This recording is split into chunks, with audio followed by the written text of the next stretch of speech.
Bapak Ibu yang saya kasihi, tepat sebulan yang lalu kita telah sama-sama membaca surat dari Rasul Paulus kepada jemaat di Roma yang ditujukan buat kita juga.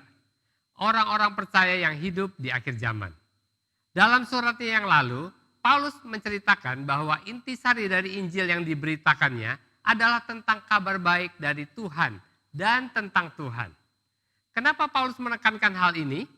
Karena ada Injil yang palsu dan ada Yesus yang palsu. Di dalam suratnya, Paulus menjelaskan bahwa Injil yang palsu adalah Injil yang tidak sama dengan yang Paulus beritakan. Dan Yesus yang palsu adalah Yesus yang kita ciptakan sendiri seperti yang kita inginkan. Bukan Yesus seperti yang dicatat di Alkitab.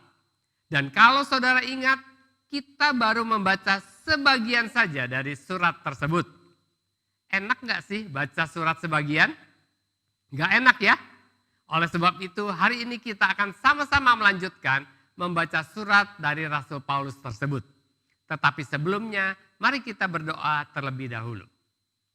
Tuhan Yesus, hari ini kami akan membaca kembali surat Rasul Paulus kepada jemaat di Roma yang juga ditujukan kepada kami. Pimpin kami supaya kami mengetahui maksud dari Paulus menuliskan surat itu kepada kami, supaya kami bisa menangkap dengan benar, supaya kami bisa mendengar Injil yang benar, supaya kami bisa menangkap firman Tuhan yang benar hari ini. Berikan kepada kami hati dan telinga seorang murid. Di dalam nama Tuhan Yesus, haleluya, amin. Mari kita baca surat tersebut dari Roma pasal yang pertama, ayat yang pertama sampai ayat yang ketiga. Dari Paulus, hamba Kristus Yesus yang dipanggil menjadi rasul dan dikuduskan untuk memberitakan Injil Allah. Injil itu telah dijanjikannya sebelumnya dengan perantaraan nabi-nabinya dalam kitab-kitab suci. Tentang anaknya yang menurut daging diperanakan dari keturunan Daud. Dan saya juga ingin membacakan dari Amplified Bible yang saya Indonesiakan. Ayat-ayatnya berbunyi demikian.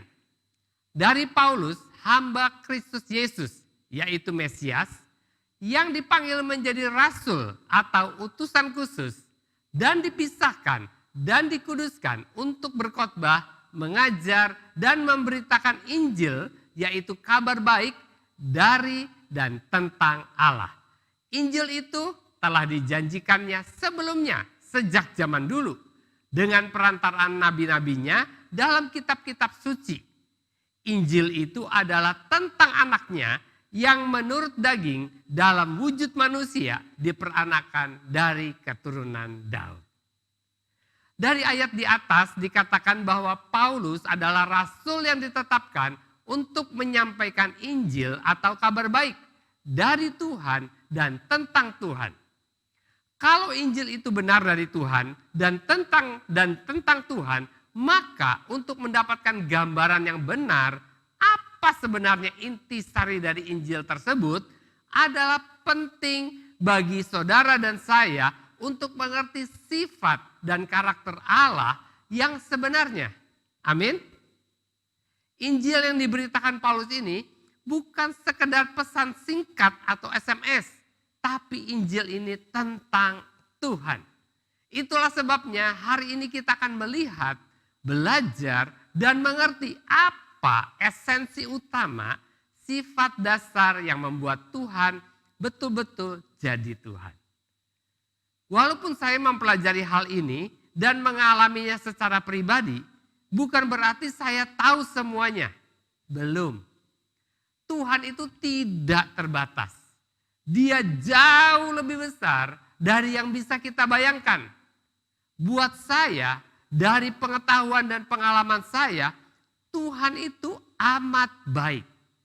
Tetapi beberapa kali saya mendengar orang lain berkhotbah, saya merasa Yesus yang mereka ceritakan lebih baik daripada yang saya tahu. Dan itu betul.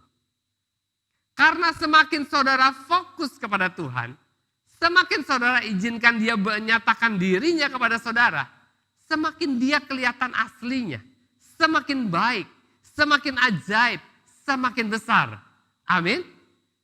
Jadi apa yang akan kita lakukan hari ini adalah melihat hal yang paling fundamental atau realitas yang paling mendasar yang Alkitab tuliskan di Perjanjian Lama dan di Perjanjian Baru tentang Tuhan. Sebab Tuhan tidak pernah berubah. Saudara percaya? Itu sebabnya kita mau membuka hati kita semaksimal mungkin kepada Tuhan. Berusaha untuk betul-betul mengerti sampai 100% yakin. Karena begitu kita menyadari siapa Tuhan yang diceritakan ini, maka kita akan sungguh-sungguh percaya bahwa apa yang ditulis di Alkitab adalah 100% benar dan Tuhan 100% membenarkan apa yang ditulis di Alkitab. Injil ini adalah betul-betul Tuhan sendiri. Dan hari ini kita akan membahas satu hal yang paling mendasar yang saya yakin bahwa setiap orang percaya setuju bahwa ini benar. Apa itu? Yaitu God is good. Tuhan itu baik. Siapa yang percaya bahwa Tuhan kita adalah Tuhan yang baik? Kenapa saya mulai dari sini? Karena dari sini kita semua, saudara dan saya, bisa sepakat, bisa sama. Di dalam kitab Mazmur, Daud memberikan kepada kita sebuah pengertian yang sangat dalam dan penting tentang siapa Tuhan itu sebenarnya. Daud adalah orang yang tahu betul sifat-sifat dan karakter Tuhan. Kalau ada di Perjanjian Lama orang yang tahu dan punya pengalaman tentang kemurahan, anugerah, kasih, pengampunan Tuhan, itulah Daud. Saudara tahu apa yang Alkitab katakan tentang Daud? Kalau ditanya apa komentarmu tentang Daud? Maka paling banyak orang akan berkata, Daud adalah orang yang hatinya melekat kepada Tuhan. Saya tidak tahu tentang saudara, tetapi buat saya itu sebuah penyataan yang luar biasa. Kalau sebutan itu diberikan kepada saya, orang bertanya, apa komentarmu tentang Andrew? Oh, dia orang yang hatinya melekat kepada Tuhan. Wow, luar biasa. Kembali kepada Daud. Mungkin saya rasa kebanyakan kita di sini tahu cerita tentang Daud. Sejak sekolah minggu kita dengar cerita tentang kepahlawanan Daud. Dan cerita-cerita hebat lainnya tentang Daud. Saya tidak meragukan kalau dia orang yang sangat hebat. Tapi saya ingin saudara tahu bukan cuma sebagian dari cerita tentang Daud. Bukan hanya tahu baik-baiknya saja. Daud ini raja yang paling sedikit telah melakukan 3 dosa besar yang harusnya dihukum mati. Dosa yang pertama, ada satu masa di mana raja-raja biasa pergi berperang. Tetapi waktu itu Daud tidak ikut. Dan sore-sore dia pergi ke atas sotoh istananya. Untuk apa? Untuk memeriksa kalau ada UFO, Unidentified Female Object. Saudara-saudaranya sudah tahu, kalau apa yang Daud lihat pasti bukan untuk yang pertama kalinya. Satu kali lihat langsung peristiwa perzinahan itu terjadi. Tidak, pasti sudah berkali-kali dia lihat. Memang tidak ditulis, tapi saya percaya ini adalah salah satu alasan kenapa waktu semua orang pergi berperang, dia tetap tinggal di istana. Dia tahu Bathsheba selalu mandi di sana. Dan dia bisa lihat dari atas UFO. Dan dia sudah merencanakan sesuatu ketika tidak ada orang di istana. Pak, kok tahu sih pengalaman pribadi ya?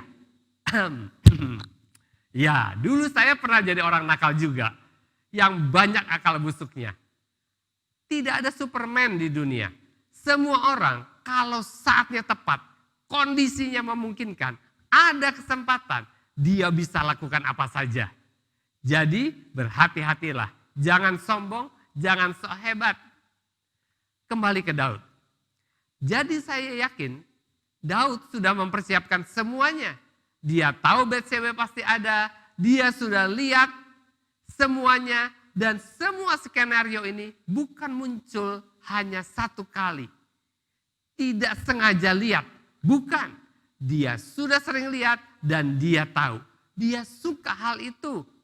Dan saudara tahu apa yang terjadi kemudian? Dosa yang kedua, dia berzina. Dosa yang mendatangkan hukuman mati. Dan yang kedua, untuk menutupi dosanya itu, dia melakukan dosa yang kedua, yaitu membunuh suami Batseba. Daud sebagai suami dan seorang bapak, dia bukan contoh yang baik. Anak-anaknya saling tidak akur. Ada incest di dalam keluarganya. Bagaimana kalau ada pendeta seperti itu? Pasti sudah dipecat sama gereja, betul? Dan salah seorang anak Daud, Absalom, mau membunuh dia, bapaknya sendiri. Tetapi Alkitab berkata bahwa Daud adalah orang yang hatinya melekat kepada Tuhan. Dan saya bilang sama Tuhan, Tuhan, kalau Daud bisa dapat gelar itu, orang yang hatinya melekat kepada Tuhan, berarti saya juga bisa dapat gelar itu dong. Betul gak? Setidaknya saya belum membunuh suami orang. Jadi apakah betul ketika Tuhan melihat Daud lalu berkata, wow, orang ini luar biasa. Lalu kenapa Tuhan menyebut Daud orang yang hatinya melekat kepadaku? Di 1 Samuel 13 dan 14. Daud adalah seorang yang walaupun dosa-dosanya besar dan mematikan, dalam hatinya Daud tahu betul sifat Tuhan yang sebenarnya. Dia percaya bahwa Tuhan pasti akan mengampuni dia. Itulah sebabnya Tuhan sangat terkesan kepada Daud. Apa yang membuat Tuhan tertarik adalah ketika menemukan Daud yang penuh dengan dosa-dosa mematikan dalam hidupnya. Dalam hatinya dia tetap percaya bahwa Tuhan itu baik dan murah hati. Dan dia sungguh-sungguh percaya bahwa Tuhan akan bermurah hati, memberikan anugerah, ramah, dan akan bersikap baik kepada dia walaupun Daud dalam keadaan yang terjelek sekalipun. Kenapa Daud tidak dilempari batu, dibunuh, padahal hukum Taurat berlaku saat itu? Dalam kondisi Daud seperti itu, Nabi Nathan datang kepada Daud. Dia bilang begini, aku mau cerita ya tentang seorang miskin yang cuma punya 1 domba. Di situ juga ada seorang kaya yang punya banyak domba. Tapi orang kaya ini membunuh si orang miskin dan mengambil dombanya untuk dimakan. Waktu Daud dengar cerita Nabi Nathan, Daud marah dan bilang, di ayat 2 Samuel 12 ayat 5 dikatakan, lalu Daud menjadi sangat marah karena orang itu. Dan ia berkata kepada Nabi Nathan, demi Tuhan yang hidup, orang yang melakukan itu harus dihukum mati.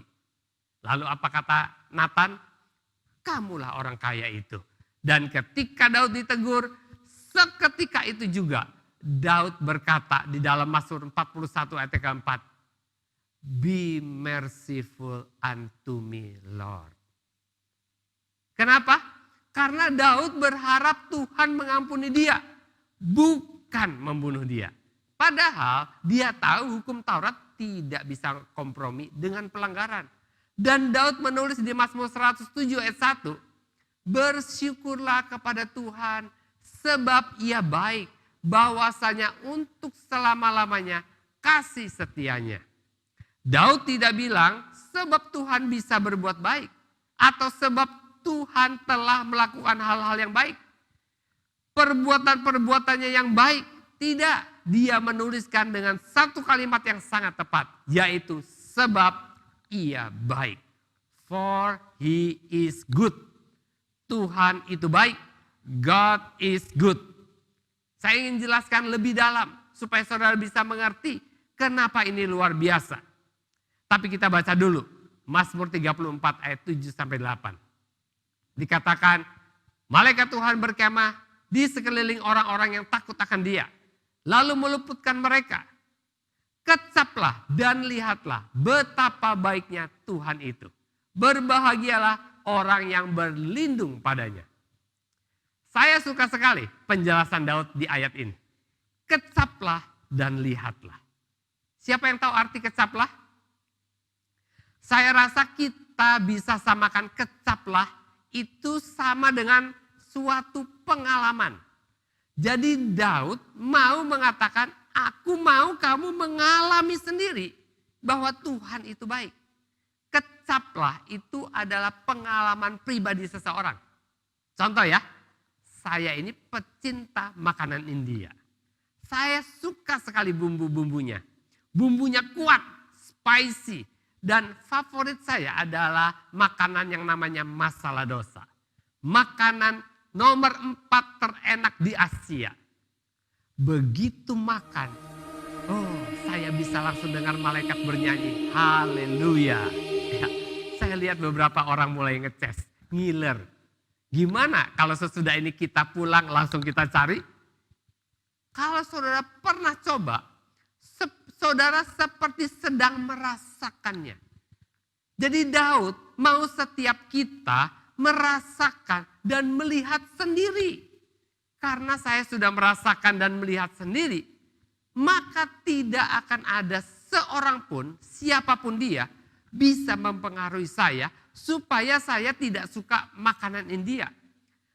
Orang boleh cerita apa saja, tapi satu hal yang saya tahu, makanan India is the best. Tidak ada orang bisa mengubah pandangan saya tentang hal ini. Sebab saya mencobanya sendiri. Saya mengalaminya sendiri. Sama seperti Daud.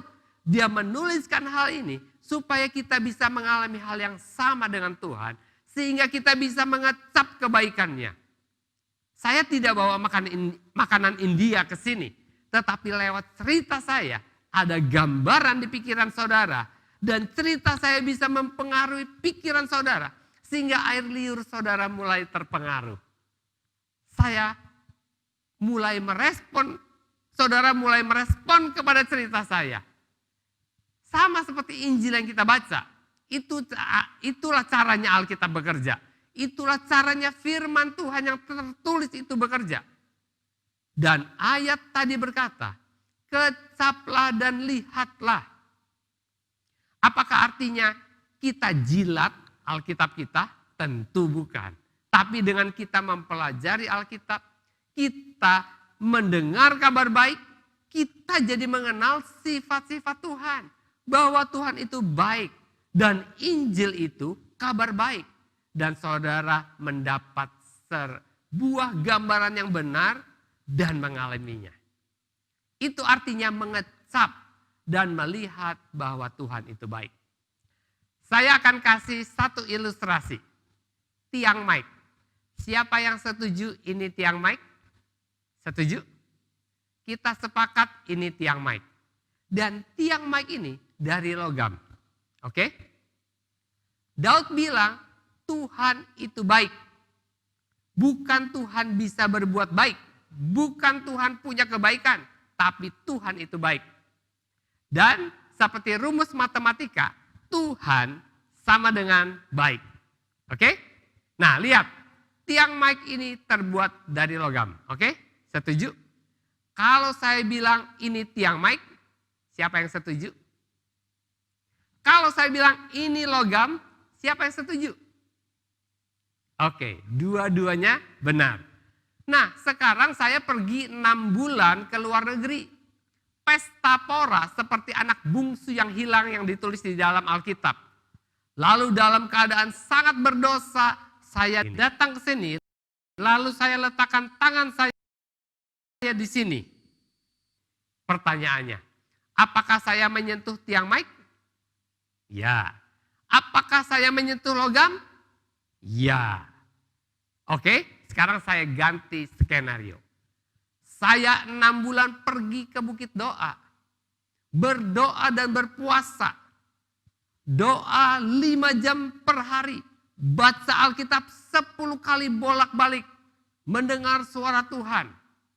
Setelah 6 bulan saya datang ke sini dan meletakkan saya di sini. Di atas tiang mic ini. Pertanyaannya, apakah saya menyentuh tiang mic? Ya. Apakah saya menyentuh logam? Ya. Ini yang saya mau saudara perhatikan. Bagaimanapun kondisi saya, baik atau jahat, tidak mengubah keadaan tiang mic ini. Betul? Lalu mengapa kita berpikir kondisi kita bisa mengubah sifat Tuhan? Kenapa banyak orang berpikir seperti itu? Yang saya mau pertegas kepada kita semua hari ini adalah apapun kondisi saudara, ketika saudara sedang datang menemui Tuhan, saudara hanya akan bertemu, menyentuh Tuhan, dan saudara akan menyentuh, merasakan kebaikannya. Apapun kondisi saudara, amin. Dan tidak peduli bagian mana yang saudara sentuh, dia tidak pernah berubah. Ibrani 13 ayat yang ke-8 berkata, Yesus Kristus tetap sama, baik kemarin maupun hari ini dan sampai selama-lamanya. Dan inilah yang Daud mengerti, bahwa Tuhan itu baik, tidak tergantung dari kondisi dirinya, tidak tergantung apa yang sedang terjadi dalam hidupnya. Begitu juga dengan saudara, ketika saudara bertemu dengan Tuhan, yang saudara rasakan adalah Tuhan itu baik. Dan untuk saya ini suatu hal yang luar biasa. Karena dulu saya selalu berpikir Tuhan itu hanya baik kepada mereka yang taat, yang baik. Begitu saya berubah jadi nakal dan jahat, maka Tuhan pun berubah menjadi Tuhan yang murka dan Tuhan yang menghukum. Jadi saya berpikir sifat Tuhan tergantung sikap saya. Seperti Santa Claus. Kalau kita baik, dia baik kasih kado. Kalau kita nakal, dia bawa pit hitam. Kita dihukum masuk karung. Dulu saya hanya bisa yakin Tuhan akan menolong saya, menjawab doa-doa saya jika saya baik. Jadi kalau selama 1 minggu saya setia doa pagi terus, rajin dan tekun membaca Alkitab, sebagai seorang pendeta saya dapat pesan dari Tuhan, saya mempersiapkan diri dengan baik, baru saya bisa berharap yang baik akan terjadi. Baru saya bisa pede, berdiri di atas mimbar, berharap mujizat terjadi. Tapi kalau minggu berikutnya saya terlalu sibuk dan tidak sempat berdoa pagi karena bangun terlambat, tidak fokus dalam belajar firman Tuhan, maka saya pikir hal-hal yang buruk akan terjadi dalam pelayanan saya. Tapi sekarang saya mengerti bahwa Tuhan itu baik unconditionally, tanpa syarat. Saulus orang jahat, punya rencana jahat. Tetapi Tuhan tidak membalas kejahatan Saulus dengan kejahatan. Dia menyatakan kuasanya dan kasihnya sehingga Paulus berubah. Jadi Saulus berubah menjadi Paulus. Jadi itulah Tuhan kita. Tuhan itu baik. Titik. Itulah dia. 3 ayat terakhir sebagai penutup.